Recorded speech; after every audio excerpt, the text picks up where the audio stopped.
গল্পের আসরে আপনাদের সবাইকে স্বাগত।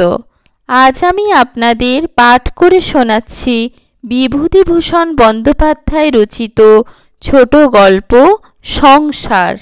আজকের গল্প সংসার। উপেন ভট্টাচার্যের পুত্রবধূ বেশ সুন্দরী। একটি মাত্র ছোট ছেলে নিয়ে অত বড় পুরনো সেকেলে ভাঙা বাড়ির মধ্যে একাই থাকে। স্বামীর পরিচয়ে বউটি এ গ্রামে পরিচিতা নয়। অমুকের পুত্রবধূ, এই তার একমাত্র পরিচয়। কারণ এই যে স্বামী ভবতারণ ভট্টাচার্য, ভবঘুরে লোক। গাঁজা খেয়ে মদ খেয়ে বাপের যথা সর্বস্ব উড়িয়ে দিয়েছে। এখন কোথায় যেন সামান্য মাইনেতে চাকরি করে। শনিবারে শনিবারে বাড়ি আসে, কোনো শনিবার আসেই না।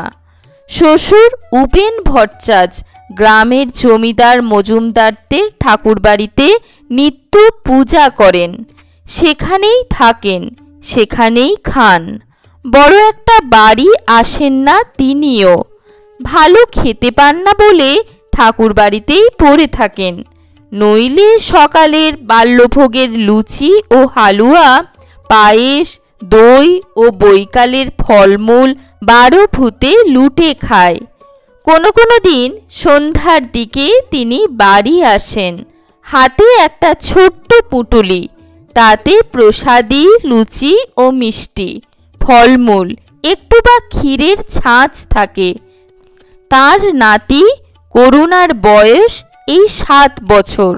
না খেতে পেয়ে সে সর্বদা খাই খাই করছে। যা হয় পেলেই খুশি। তা কাঁচা আমড়া হোক, পাকা নোনা হোক, চাল ভাজা হোক, তালের কল হোক, আধপাকা শক্ত বেল হোক, খাওয়া পেলেই হলো। স্বাদের অনুভূতি তার নেই। ঝাল, টক, মিষ্টি, তেতো তার কাছে সব সমান। ও করুণা, এই দেখ কি এনেছি। কি ঠাকুর দাদা?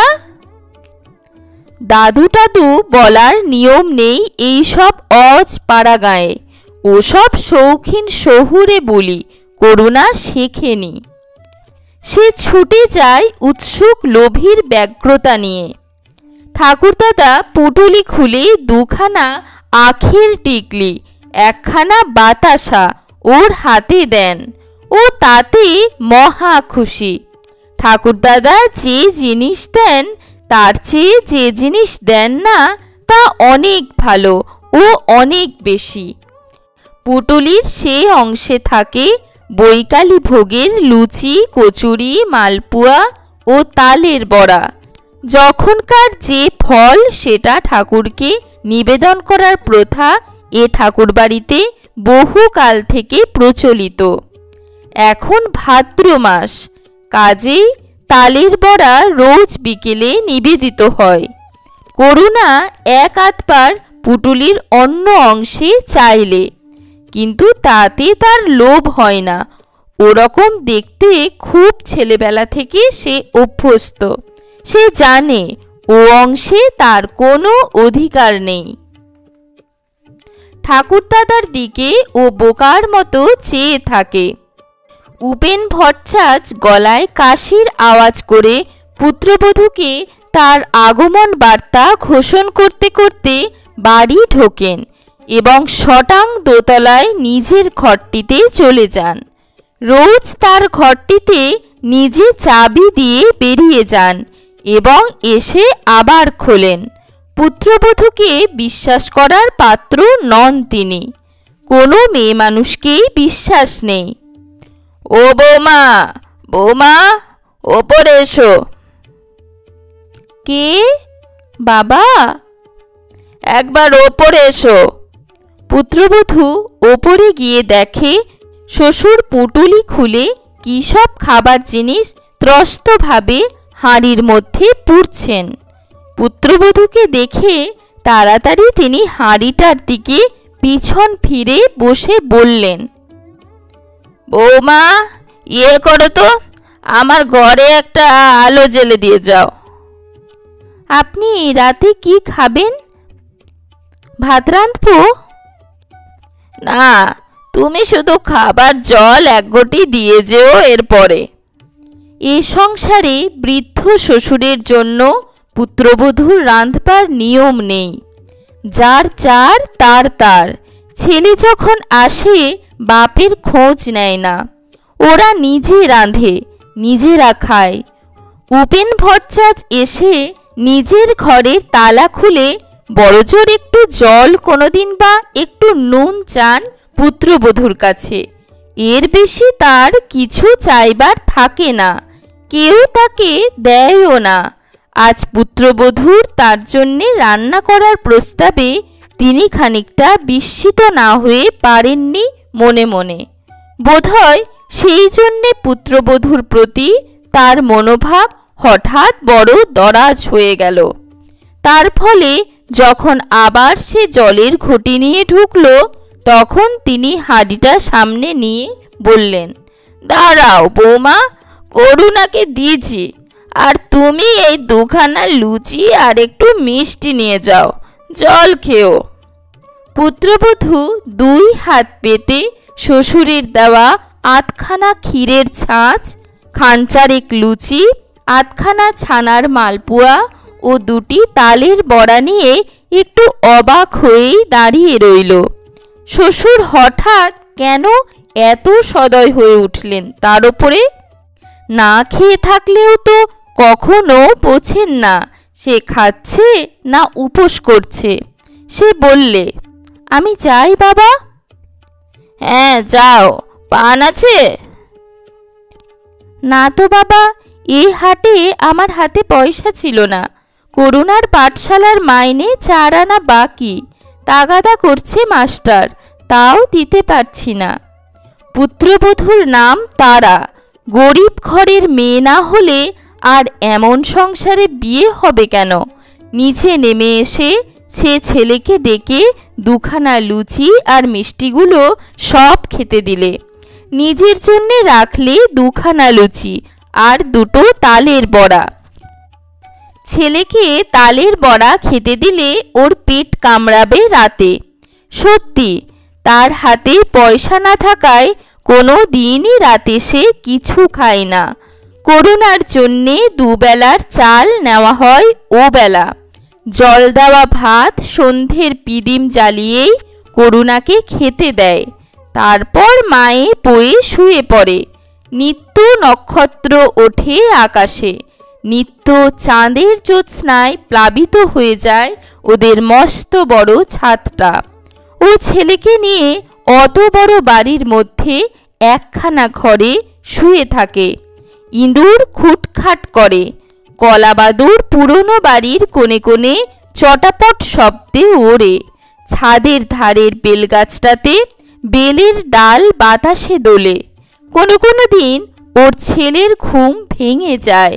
ভয়ে মাকে ঠেলা দিয়ে ঘুম ভাঙিয়ে বলে, ও কি খুটখুট করছে মা? কিছু না, তুই ঘুমো, ও ইঁদুর। বাইরে ছাদে ওই শোনো। ও কিছু না, তুই ঘুমো। শাঁকচুন্নি আছে মা বেলগাছে? না, সেসব কিছু না। শোনো মা, রেতার দাদা গপ্প করছিল তাদের বাসারে শাঁকচুন্নি আছে। রেতা নিজেও দেখেছে একদিন, বুঝলে মা? তুই ঘুমো, ওসব বাজে গল্প। আচ্ছা খোকন, আমি একা একা রাত 8টার সময় পুকুরে কাপড় কেচে আসি, আমি কিছু তো দেখিনি। উপেন ভট্টাচার্যের পুত্রবধূর সাহস খুব, এ কথা গাঁয়ের সকলে বলা বলি করে।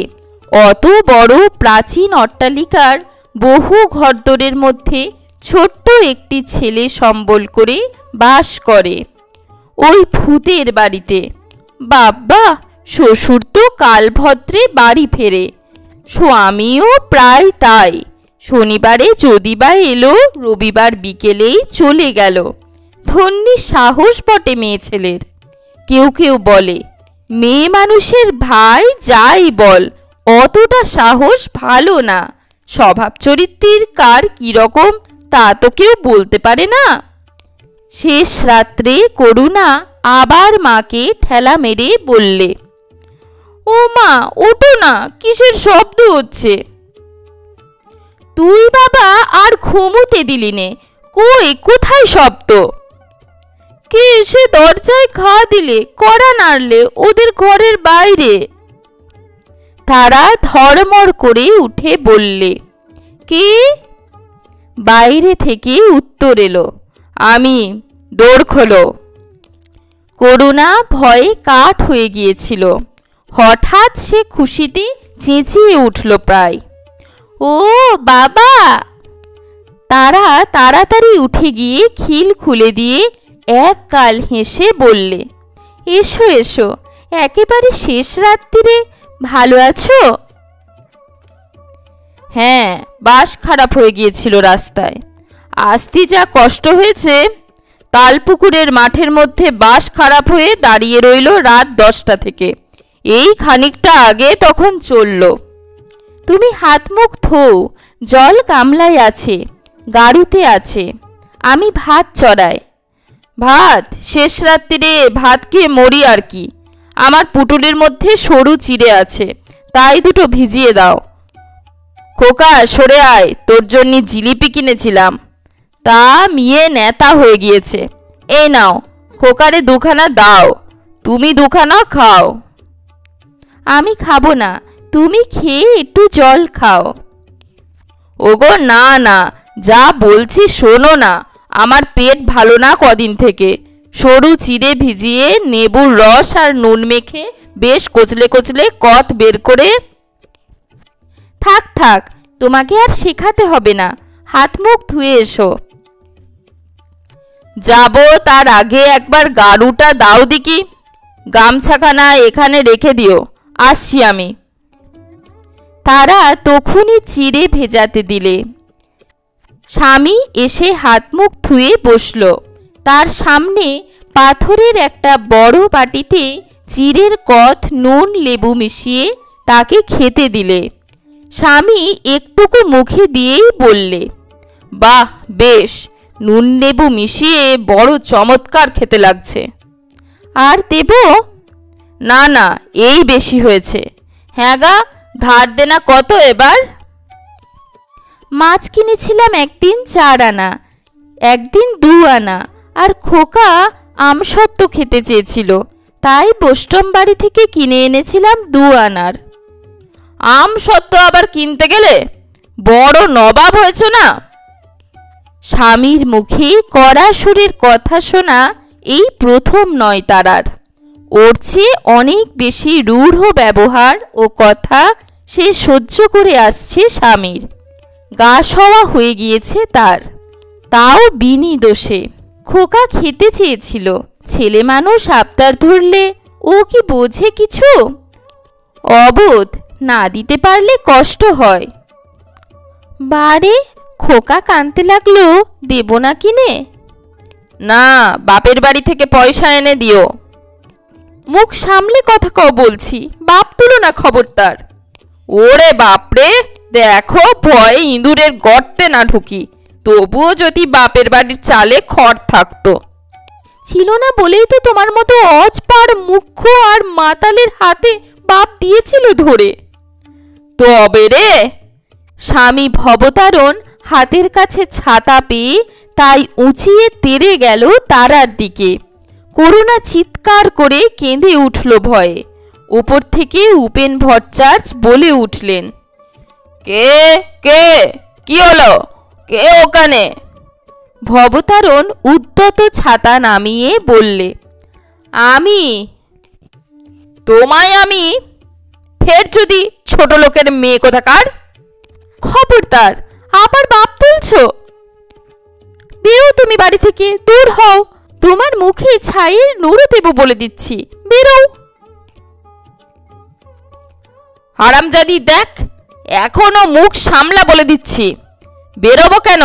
তোর কোন বাবা এ বাড়ি করে রেখে গিয়েছিল জিজ্ঞেস করি? তুই বেরো। করুণা আকুল সুরে কাঁদছে, বাবা মার ধুন্ধুমার ঝগড়ার মাঝখানে পড়ে গিয়ে। ওর মা এসে ওকে কোলে নিয়ে বললে, চল খোকা, আমরা এ বাড়ি থেকে চলে যাই, ওরা থাকুক যাদের বাড়ি, তোর আমার বাড়ি তো না।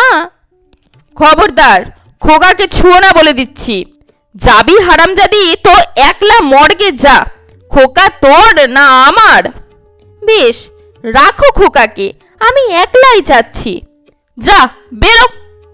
করুণা ছুটে গিয়ে মাকে জড়িয়ে ধরে বললে, মা তুমি যেও না, আমি তোমার সঙ্গে যাব।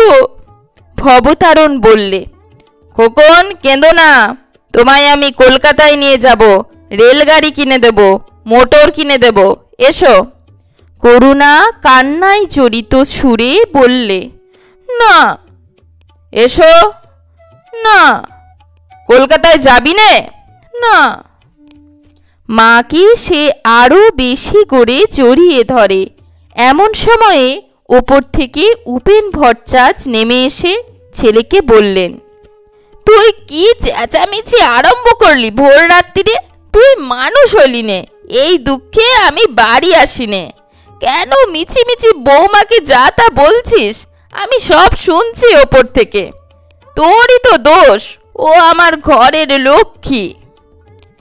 আপনাকে তো কিছু বলিনি, আপনি ওপরে যান বাবা। আমাদের কথার মধ্যে আসতে কে বলেছে আপনাকে? আমি যাই না যাই সে আমি বুঝবো। আর তুই যে বলছিস বৌমাকে বাড়ি থেকে বেরোতি, আমার বাড়ি না তোর বাড়ি? আমি আজও বেঁচে নেই, তোর কি দাবি আছে এ বাড়ির ওপর? আমি ওপর থেকে সব শুনছি, বদমাইশ পাঁজি কোথাকার।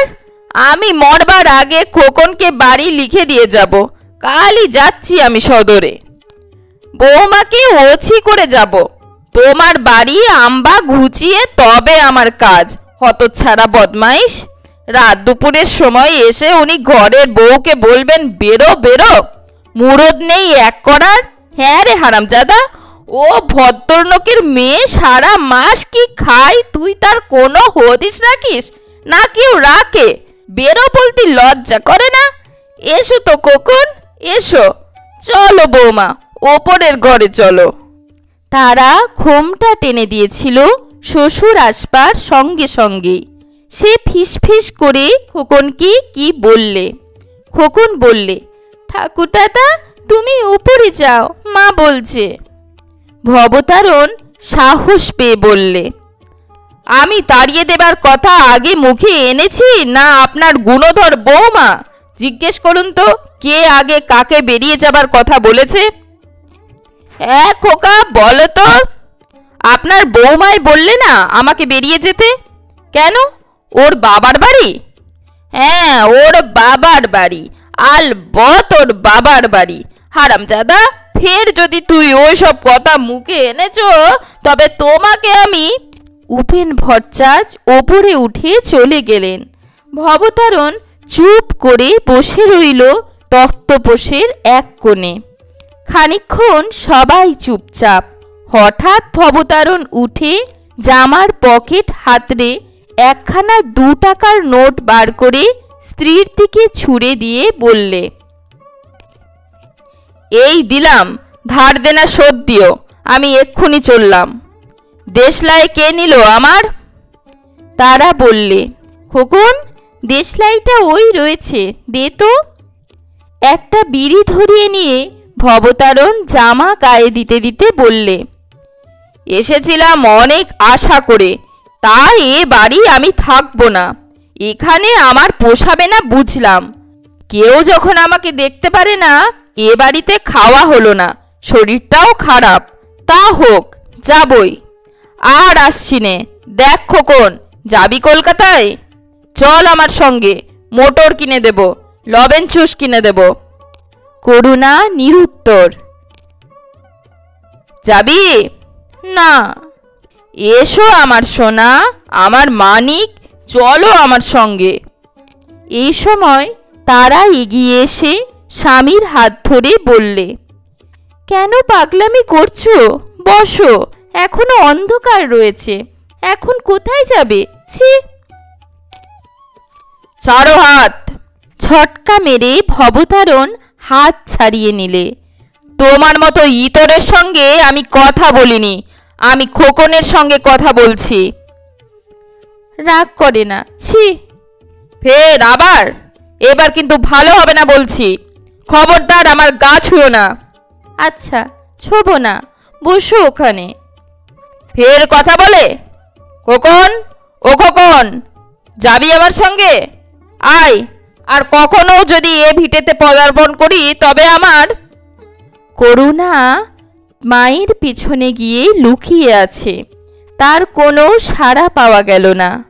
সকালবেলা বেশ রোদ উঠেছে। তারা স্বামীকে দুখানা পেঁপের টুকরো হাতে দিয়ে বললে, খাও, পেট ঠান্ডা হবে। ভবতারণ এই ঘুমিয়ে উঠেছে, চোখ ভারী ভারী। পেঁপের রেকাবি হাতে নিয়ে বললে, উনি কোথায়? ওপরে। যাবেন না? তা কি জানি। খাবেন? উনি কবে খান? কাল সন্ধ্যের সময় এলেন, বললাম ভাত রেঁধে দিই, উনি বললেন না। পেঁপে আর আছে? দিয়ে এসো না ওপরে। সে তুমি বললে তবে দেব, সে দিয়ে এসেছি, তুমি তখন ঘুমিয়ে। দিও, বুড়ো মানুষ। সে তোমাকে শেখাতে হবে না। খোকন, ও খোকন, শোন। ও খেয়েছে, ওকে ডাকছো কেন? তুমি খেয়ে ফেলো, তোমার পেট ঠান্ডা হবে পেঁপে খেলে। এখন কেমন মনে হচ্ছে? এখনো গোলযোগ যায়নি, ভাতে জল দিয়ে নুন নেবু দিয়ে তাই খাবো। তেল দাও, নিয়ে আসি। করুণা বাপের কাছে এসে বললে, কি বাবা? এই নে খা। তারা বললে, আহা, কেন আবার, তুমি খাও। এই সময় উপেন ভট্টাচার্য খড়ম পায়ে দিয়ে উপর থেকে নেমে এলেন। ঘরে উঁকি দিয়ে বললেন, কে? ভবতারণ, ভালো পেঁপে, খা। ইয়ে বৌমা, আমি আসি।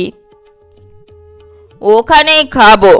ভবতারণ, আজ আছিস তো? ভবতারণ দাঁড়িয়ে উঠে বললে, না বাবা, ওবেলা চলে যাব। আপনি আসবেন না ওবেলা? আচ্ছা, তুই যাবার আগে আমি ফিরে আসব।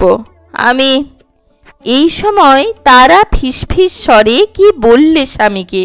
ভবতারণ ডেকে বললে, বাবা। কি? এবেলা এখানে দুটো খাবেন? আপনার বৌমা বলছে কই মাছ আনতে যাচ্ছি বাঁধালে। একসঙ্গে বসে অনেক দিন খাইনি, কেমন? উপেন ভট্টাচার্য সম্মতি জ্ঞাপন করে রোয়াক থেকে উঠানে পা দিলেন। কি ভেবে এসে আবার বসলেন রোয়াকে। পুত্রবধূ বললে, তামাক সেজে দেব? দাও দেখি। ছেলে ভবতারণ নিজেই তামাক সেজে নিয়ে এলো। বৃদ্ধ উপেন ভট্টাচার্য চোখ বুজে হুঁকোই টান দিতে দিতে চিন্তা করতে লাগলেন, এমন সকালবেলা কত কাল আসেনি তার জীবনে। স্ত্রী মারা গিয়েছে আজ বোধহয় 20 বছর। ভবতারণ তখন 11 বছরের বালক। তারপর থেকেই ছন্ন ছাড়া সংসার জীবন চলেছে। আঁটো সাঁটো নেই কোনো বিষয়ে কারও। তার উপরে দারিদ্র্য তো আছেই। হাতে পয়সা ছিল না বলেই ভবতারণকে লেখাপড়া শেখাতে পারেননি। লেখাপড়া শেখালে অত খারাপ হতো না সে। অবহেলিত পুত্রের প্রতি উপেন ভট্টাচার্যের মায়া হলো। কাল অত বকুনি দেওয়া উচিত হয়নি। ভবতারণ বাড়ি ফিরে এলো 8টার সময়। স্ত্রীকে বললে, দেখো কারে বলে জসুরে কই, 8 পোয়ার নামও নেই, ওপরে 1 পোয়া 5-6 টাক।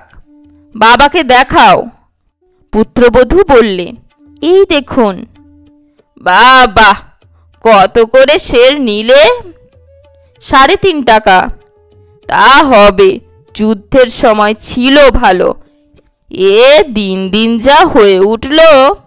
অনেক দিন পরে পুত্র ও পুত্রবধূর সেবা যত্ন জুটল উপেন ভট্টাচার্যের ভাগ্যে। এমন একসঙ্গে খাওয়া দাওয়া কত কাল হয়নি।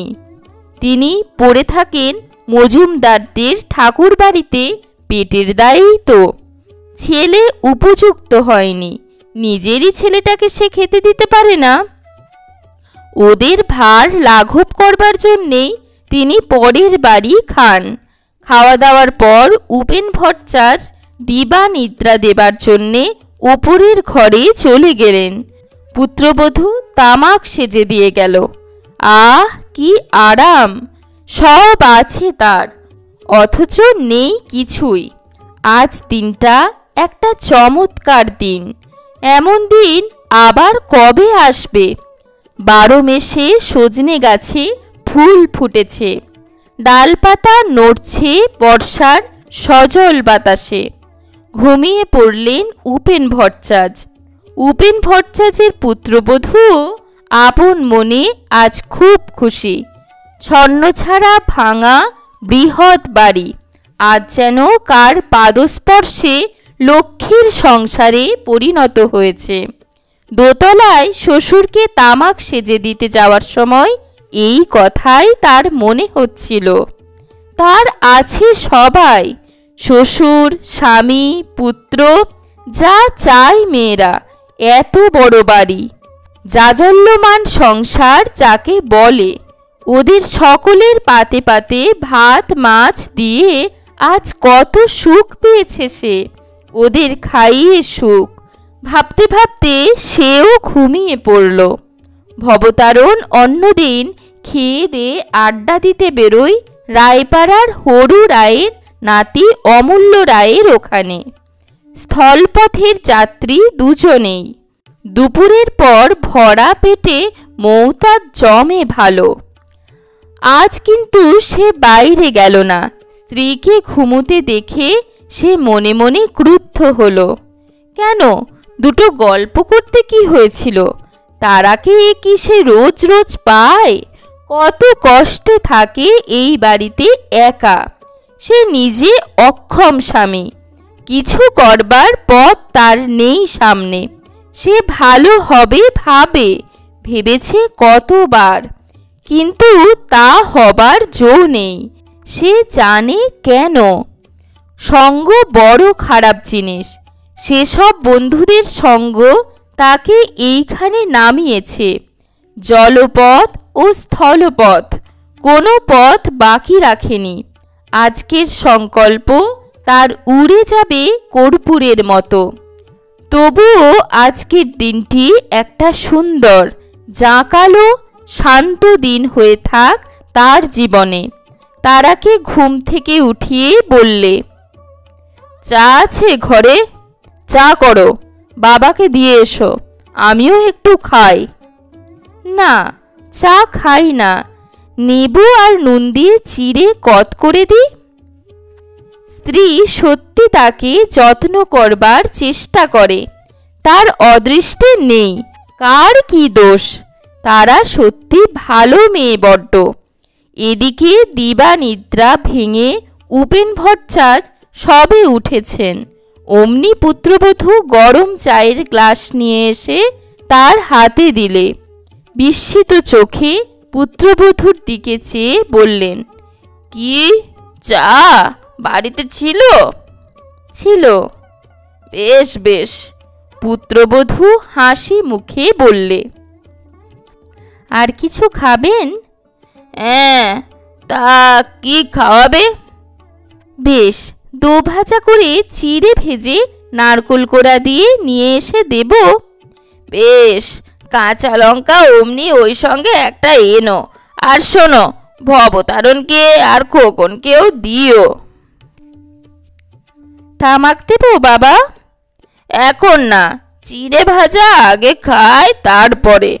বাহ, মৌতাতটা নষ্ট করে দেবে বৌমা। এমনই সুন্দর হাসি খুশির মধ্যে সেদিনের সূর্য ডুবে গেল জামদার বড় বিলের ওপারে। সারাদিন কেউ কোথাও নেই। ভবতারণ চলে গিয়েছে। যা সামান্য 2টি টাকা দিয়ে গিয়েছে তাতে 5 দিনের চালও হবে না। উপেন ভট্টাচ গিয়ে উঠেছেন মজুমদারদের ঠাকুর বাড়িতে। একা রয়েছে তার পুত্রবধূ সেই প্রকাণ্ড ভাঙা বাড়িতে ছোট্ট ছেলেকে নিয়ে রাত্রে। আবার কলা বাদুর ওড়ে কড়ি কাঠের খোপে খোপে। পেঁচা ডাকে ডুমুর গাছের নির্জন অন্ধকারের মধ্যে। করুণা ঘুমের মধ্যে মাকে বলে, ও কিসের শব্দ মা? ওঠো ওঠো, ওটা কি মা?